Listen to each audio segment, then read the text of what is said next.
the second of our reports from Iraq, this week we look into how women's sports have been affected by the ongoing unrest. Under Saddam, women were allowed liberties not usually enjoyed by those in neighbouring Saudi Arabia and Iran. Sporting infrastructure for women was also well defined. But since 2003, many things have been sacrificed in the rebuilding of the country. Now, any money available is likely to be spent on hospitals, schools and roads, as opposed to sports equipment.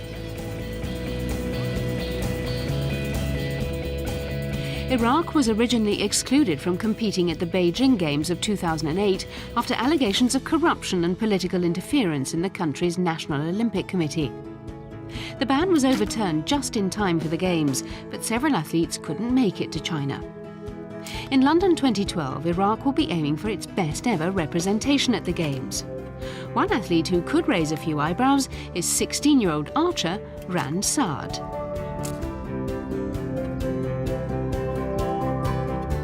Already on the verge of being selected for the full Iraq Olympic squad, Rand regularly outperforms athletes twice her age, despite her size disadvantage. Her adolescent life has been a continual struggle to compete for her country.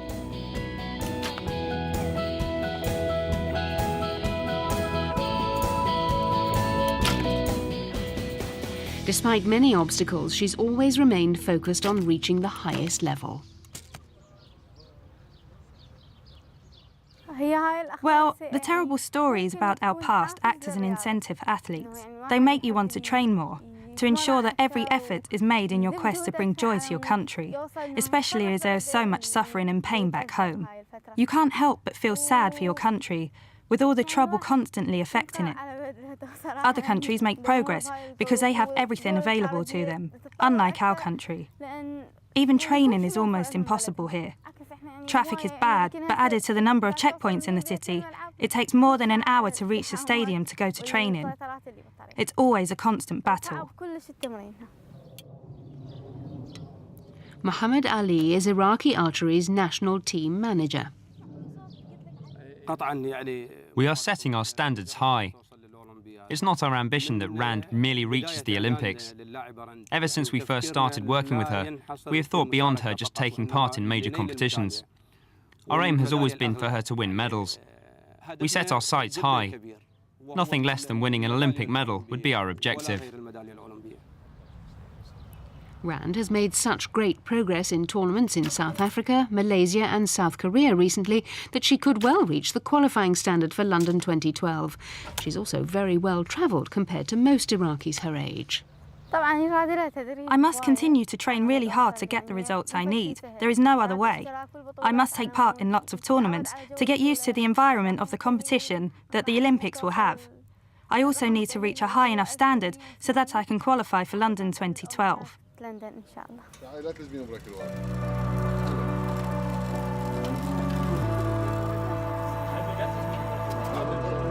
Iraq used to have a strong tradition of women cycling in the Arab world. But here too, athletes have been forced to adapt to the changing political situation which has wreaked havoc on their sports infrastructure. The industrial club on the edge of Sadr city provides a far from ideal venue to prepare for the Olympics. Added to that, the area is the scene of regular confrontations between government security forces and insurgents. But compared to the situation a few years ago, it's a marked improvement. Rfa'at Ali is a former national cyclist and now the women's team manager. I used to disguise myself as a boy when I went training, and most of the time I used to go cycling with other boys. Often we would get stopped by American soldiers. Their patrols used to make training very tough. Because the security was so bad, we would sometimes change our training route, and then we'd get stuck in all the really bad traffic. And in some cases, people even threw stones at us while we trained. Obviously, this can seriously affect you. It's also dangerous and can lead to you falling off your bike. The girls who brave the dangers to train here are under no illusion that their chances of making the qualifying standard for an Olympics are anything but slim. But in a city where hope can sometimes be in short supply, it's a dream that can make life much more bearable. Tamara Abdul-Razaq is not going to be deterred by the upheavals her country's experiencing. I am prepared to face up to all the conditions that Iraq is experiencing.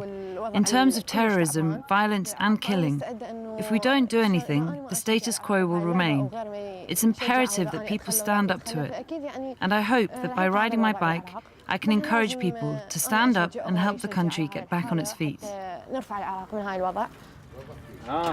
Tamara's teammate is Duha Abdul-Jabar.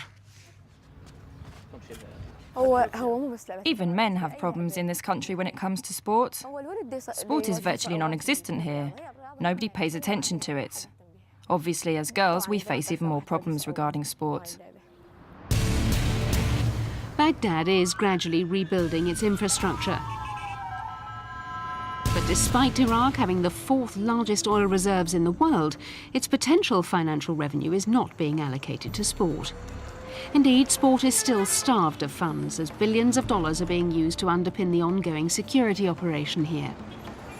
And while women often come off second best in matters sporting, for Paralympic athletes, the situation's even worse.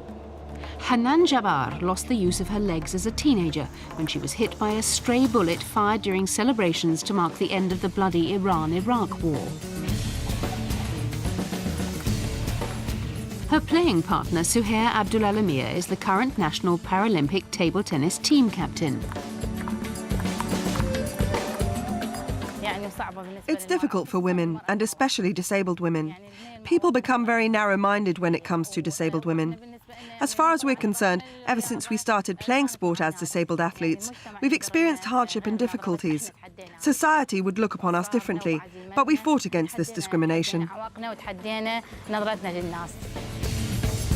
Things may be improving slowly in Iraq, but there's still hope that it can re-establish itself as a country where women's sport is not just tolerated, but positively encouraged. Interest in disabled sport is growing, while federations for female athletes are also on the rise. Lots of us are happy, and we hope it will bring us all a positive future.